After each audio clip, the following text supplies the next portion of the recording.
aurrera eraman dituen lanak nolabait izan behar dute plenoaren erantzuna eta horrela saiatuko gara egiten.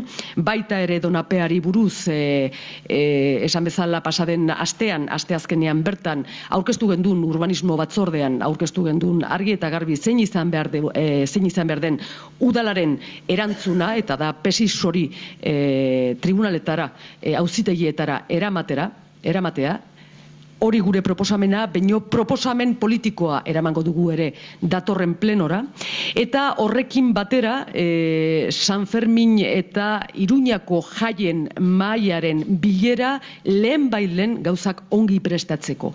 Ez bakarrik San Fermin txikiren jaiak prestatu behar ditugulako, eta UPN-ren nolabait jarrerak gainditu behar ditugulako, baizik eta momentua dalako irailean bertan datorren urteko San Ferminan prestatzeko lanean hasi.